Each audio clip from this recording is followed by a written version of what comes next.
Welcome to Season 2 of the Mapleside Chats, your glimpse into the CEIBS MBA.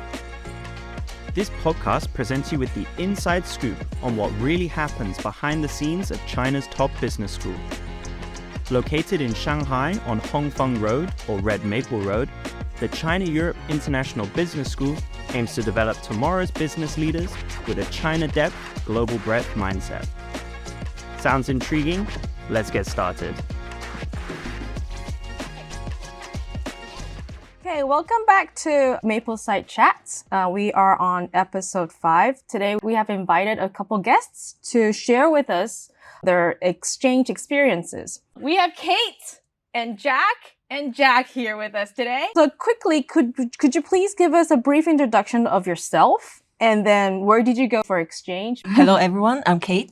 I'm a student of batch 2024 of CEIBS. I went to HEC for my exchange.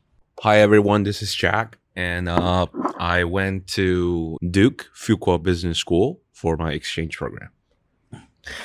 Good morning. This is another Jack. I went to Wasa University in Tokyo.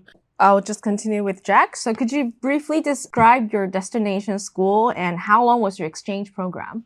Wasa University is in the center of Tokyo City, and the program lasts the longest time is like 5 or 6 months. Yeah, compared to other programs. Mm-hmm. My exchange program starts from September and it lasts around like 3.5 months. Mm-hmm. But I stayed in the United States for like a 4 month for like some traveling, something like that. And Duke, it's in a city called Durham, which is in North Carolina. Yeah, in the East Coast. Yeah, so the weather is really nice, and you're in the forest, in the middle of nowhere. Yeah, something like that. And Kate? HEC, I went there for their last term, which should be around 3 months, starting from middle of September to middle of December. But I arrived earlier and then left later for traveling, so I stayed there for the whole 4 months. Why did you choose to go on exchange for your MBA program? And what was the reason for the school you have chosen? Well, it goes back to a little bit of my working experience because I work in consulting industry. My clients are majorly luxury brands. So I think first of all, I want to go to a school in Europe. And then, of course, HEC has a very high reputation, not only Europe, but the whole world. So I probably choose the top schools. And then, of course, everybody knows that the most luxury brands are either Italy or French. So I went to a French business school. For me, I don't have any like experience in overseas, especially for my university or college education. So I really want to get some experience from that. And I really want to go to US, get some inspired. Like a new inspiration. Yes, Okay. yes. Like US is kind of my first choice. And the second thing is that because I also worked in consulting industry, and most of my clients were pharmaceutical, and I really want to work in healthcare. And Duke is famous of their healthcare connection. So I really want to try to see any kind of things from their perspective. So Duke is my first choice. For me, it's like there are several reasons. The first reason is that greatly influenced by Japanese culture. It's like talked to Ariel before. It's like when you go to the Wasa University, you can watch the first snow in Tokyo, and you can do a lot of interesting things in Tokyo. And second reason is that we can witness the recovery in Japan. And it's true, when you went to Japan, you can see the new peak in the Nikkei index, and we can see a lot of money pouring in Japan, and that's a really great business chances for me to watch what's going on in Japan. And the third reason is that I think for exchanging, you can experience the life and the lifestyle and talk to the people. If you have the longest program, it's like when you stay there for half a year, you have more understanding in the country. So I chose the longest program in Japan. Oh, that's great. Yeah. So one thing very interesting about the exchange to Waseda is that It is one of the longest program we have. And instead of like 3 to 4 months, like the other schools, it is a 6-month program. How did you feel about the classes there? And then how did you feel about living there for, 6 months? I think the experience is fantastic for me. And there's several aspects. The first thing is that Waseda University is a really free university. You can discuss every topic in the classroom, and actually Waseda is quite international. Many people they can speak very fluent English.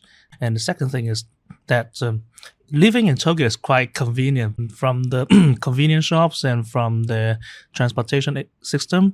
So combining the academia and the lifestyle, I'm actually enjoying my life in Waseda. The third thing is that when you stay here for a very long time, you can build up a more solid network. But thanks to CEIBS, actually, I talked to many CEIBS alumni in Japan when I was in Tokyo.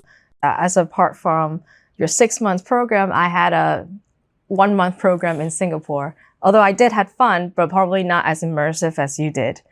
Can you share with us some of the most memorable classes you've had at the exchange school?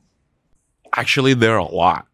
Yeah, but there one class. It's called Leadership in Our Era. It's a kind of like a special topic for us. It's only like a 1 credit in at Duke. And the class only have 4 periods, but the lecture was given by an old general from the United States. He closely worked with President Obama. So he was in the Congress, but right now he's retired. He's a Duke alumni. I think it's a kind of a really interesting thing. People like us, like Chinese people, if we go to US, we always talk about like our stories, and we ask something about their perspective. And that's a really nice class and a nice place to talk. And we heard that some perspective from them, and then I can also give my perspective from us to them. And another one I would like to share is actually consumer behavior. I took the class here in CEIBS. And the topics most are really related to marketing, like virus spreading or reverse positioning, something like that. But at Duke was like it's kind of like a psychology things.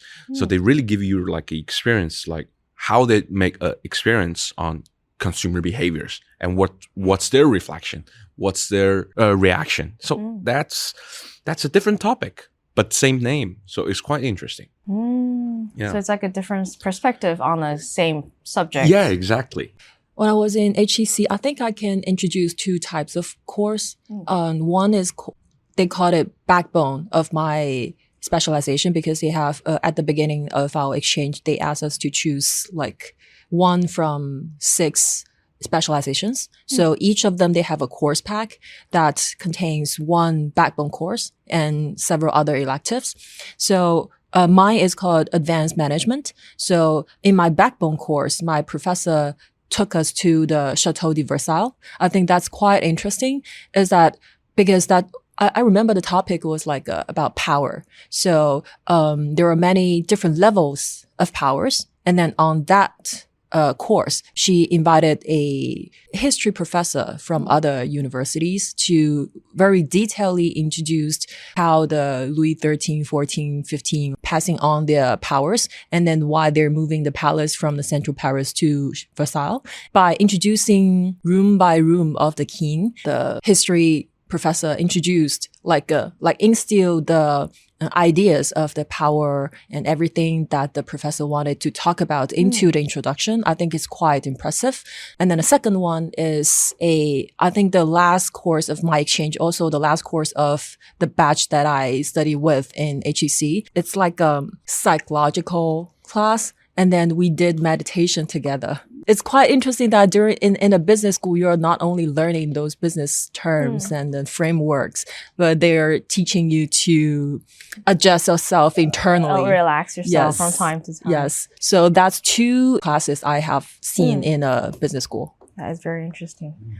And Jack? The class in Waseda University is like FinTech, Financial Innovation, and the Internet. That's the most interesting class in Waseda, Why? Because the professor always asks some really advanced questions. It's like, how can you operate in society without money? What will the society like if without any money? And he will put forward some really interesting ideas. It's like the AIGC will replace specialization. There will be no specialization. And he encouraged us to be someone with X mind. It's like think out of the box. In the traditional way, students, they go to the very good universities and work in very good agent firms. They have a very clear goal, but they don't have any innovative methods. So we cannot follow this traditional way. We have to think out of the box. How to eliminate the specialization with the help of AI. So that's the things I learned in the class. That is a very interesting class, especially now that we're living in such a fast-changing world. So can you share with us what was your biggest challenge during your exchange life? How did you overcome it? To be honest, there's not like very big challenge, Okay. but like there are challenges.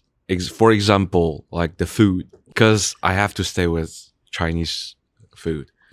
So I have to cook So it's like by a myself. habit thing, yeah. So I have to cook by myself. And another thing is that because like restaurants is quite expensive. Were you on your own or did you have other classmates with you? Both. Like What do you mean? like sometimes I go by myself, Oh, and okay. sometimes I have my classmates. Mhm. But when I was in Durham, I think there's only like 3 times I went out for like a dinner. For the whole 3 months? Yeah, for the whole 3 months. You went out 3 times? Yeah, went out 3 times. If I traveled, but when I'm back in Durham, so I cook by myself. It's a kind of like a biggest challenge for me. Have you ever cooked before? Yes. Okay. Yes, and I cook well, Uh-huh. but you have to cook, right? Okay. Yeah, it's a task. That is great. I Yeah. mean, that is one of the biggest challenges for a lot of people, I think, going on exchange. Yes, exactly. Mm-hmm. My life in Paris, I think I can think of 2 challenges. First one is the language, because of course everybody knows French. you're in Paris and Yeah, everybody speaks French. But for me, it was kind of okay. I don't know whether that's because I'm like bold enough, just speak English to everyone and then like ignore those cold faces if they don't respond me in English. You mean stairs? So it was okay, but it can be a challenge to most of people who don't speak French. And then the second one is because of the latitude. I arrived there in September. It was okay. And then as time goes, at the time I left, it's December. And then the biggest challenge is that because the latitude is too high. So for example, if I set my alarm, I wake up at 8 a.m., it's still dark outside. I kind of need to adjust my understanding of the daylights in Europe and then get used to it and then try to convince myself it's okay. When you wake up and it's dark. Yes. And then even like I took, for example, 30 minutes and 40 minutes to prepare and set off from my dorm to the campus. It's still quite, not dark, but the sunlight is not on. So there are many times that sun rises after I left my home. So How many hours of daylight would you get? it depends too, because it rains and it was cloudy a lot. But if the weather is nice, you can enjoy sunlight. That is nice. The climate. Yes, for people who loves Sunshine. sleeping and sunshine, it's really, really a big challenge. For my challenge in Tokyo, when I was in CEIBS, I have a lot of friends and we can always hang out and get together. When I went to Tokyo, actually, I didn't have any friend. I didn't have any network. So there are 2 things. The first thing is I felt lonely sometimes, and since we don't have friends. And the second thing is that didn't have any business network. You could not do anything about the business chances in Japan. But for the first thing is I actively talk to other students who are exchanging. Yeah, I talk to them and watch the baseball game with them. And second thing is that I leverage my resources in CEIBS and I participate in activities organized by the CEIBS alumni in Tokyo.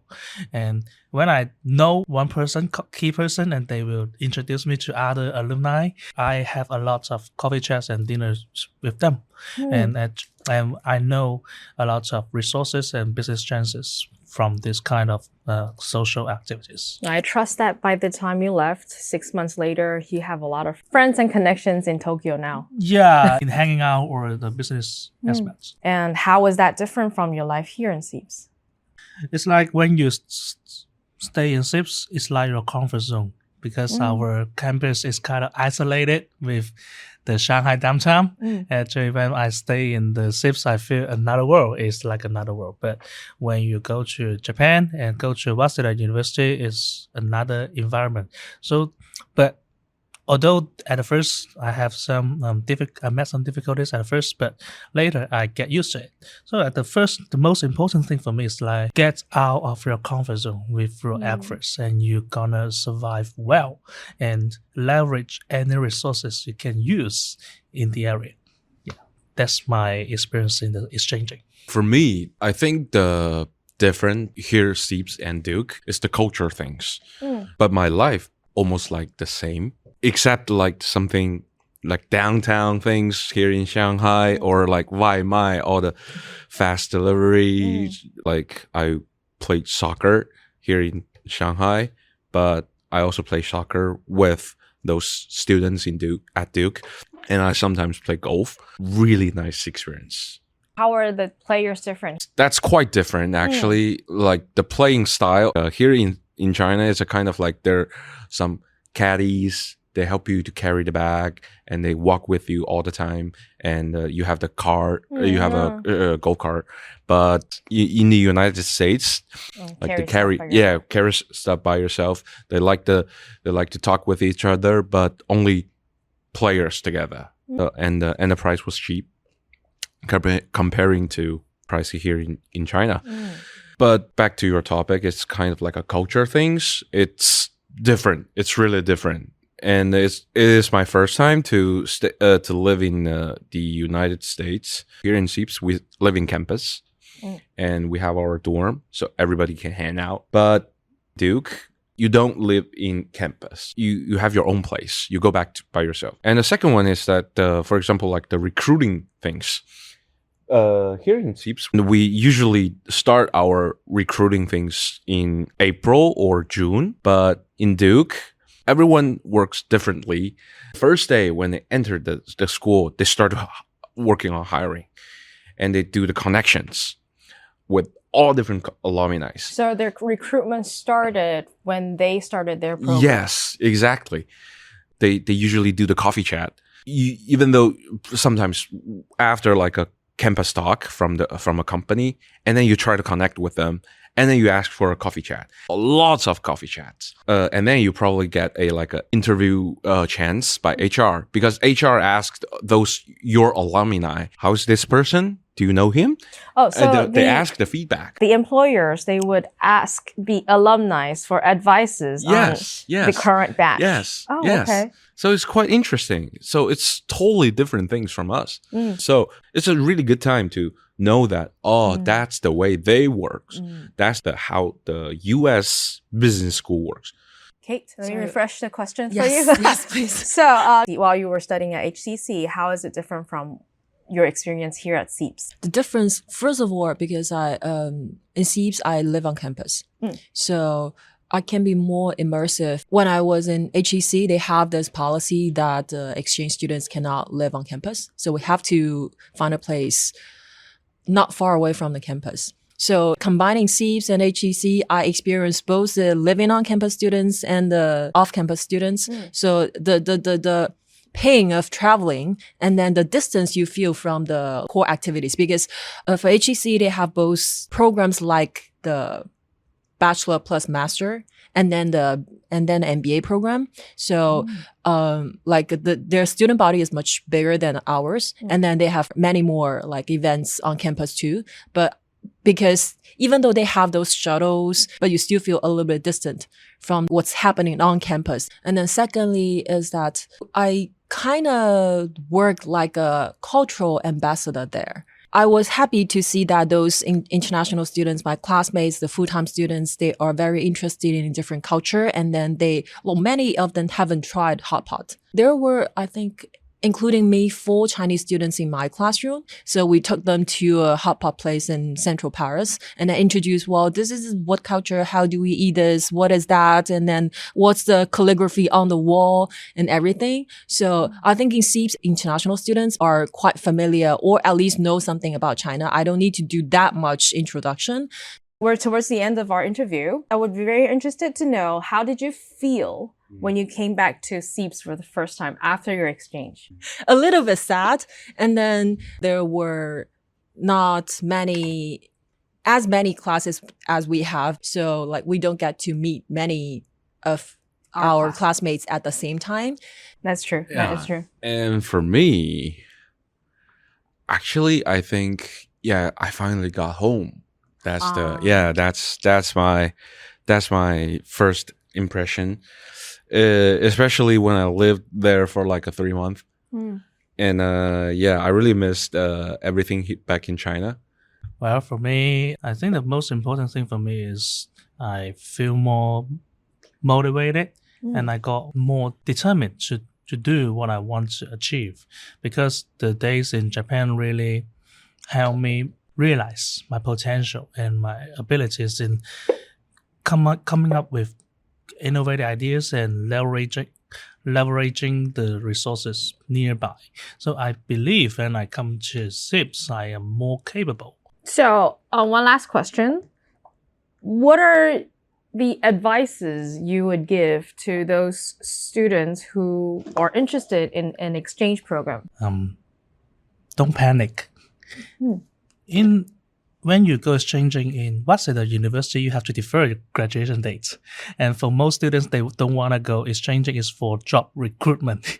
They want to stay in China for job hunting and don't want to waste any time in their exchanging journey. But actually, when you really go into the journey, experience the culture and everything in the exchanging country, you have more inspirations than before. Compared to when you only stay in Shanghai, it's quite different. You can get sparkles in another country. So don't panic of getting late. The thing is not you are only here for job only. You come to MBA is not for job only. It's your lifetime journey. Yeah, I totally agree with him. I take my MBA as like my last chance in my life to experience all the things I really want. That's kind of like my principle, because I never had a chance to stay in overseas, so I must go to a exchange. For the people who want to go for exchange, my advice is, if you are Chinese, and then my advice is bring some hot pot sauce. Yeah, that's a really practical one. Well, my advice is a little bit similar to Jack's. Live to the fullest. Well, there are several levels of it. First of one is that because I got my master's degree in the US, so I haven't been having a chance to live in Europe, another continent, for a long time to understand and then, live the life like a local people. So I think that's the first level of live to the fullest, like try everything. So I went to Europe. And then second is that, I think I've already been made fun of by our cohort, is that I traveled a lot and posted a lot on my WeChat moments. That was because I lived to the fullest. I met our classmates in Paris the third day I arrived in Paris, and already connecting with them, like reuniting, even though we just saw each other back in Shanghai, and then we still group and then travel and then explore the city. And then during my whole exchange, I took every chance to travel and explore around Europe, because first of all, Paris is like almost at the center of the Europe continent. So you can easily and then very quickly travel to any places. But it's very convenient. Like take any chance, like to explore. Think about it. During your whole lifetime, how many chances do you get to stay in Europe for 4 months and then you can travel to any places that's nearby? And then like, just like living in China, is that you even don't get a chance to travel to different provinces. So that's the second layer. And the third layer is that talk and connect with people, the new people and the old people, because in HEC, I try my best to connect with my classmates and talk with them, like their life experiences and future work prospects and everything. But at the same time, because we have so many CEIBS students exchanging other European schools, so we can also reconnect and travel together. So you never feel really alone. But you always have different groups of people to travel with you and explore the city and then share the friendship. It can be very, very different if you are only traveling alone or traveling with same group of people. So in summary, it's live to your fullest. I may have some additional things besides of the hot pot things. And Yeah. I think for people, No, he doesn't want to end with hot pot. Okay. another one is that please have some hobby. It's a kind of like a very good things to connect with local people, local student there. You will have like this shared topic. You will have like the shared interests.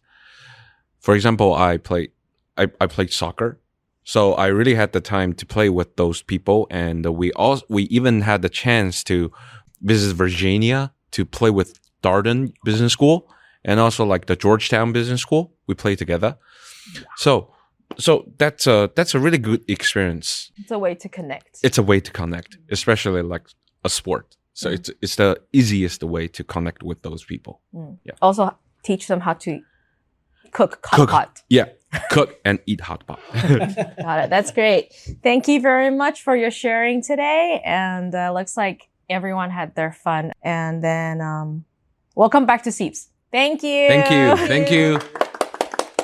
Hey everyone, thank you so much for listening to Season 2 of Mapleside Chats. So this is Will, the podcast creator. We hope you've really enjoyed listening to all of the different stories from our amazing guests as part of MBA 24. I just want to say a special thanks to my team, which was Ariel and Yuanyuan, as they provided loads of support over the course of Season 2. And also the MBA office, and specifically Michael and Marius, for providing such great support in the production of the podcast. We really hope you've enjoyed listening, and hopefully you'll stay tuned for the potential next season with Season 3. So thank you so much.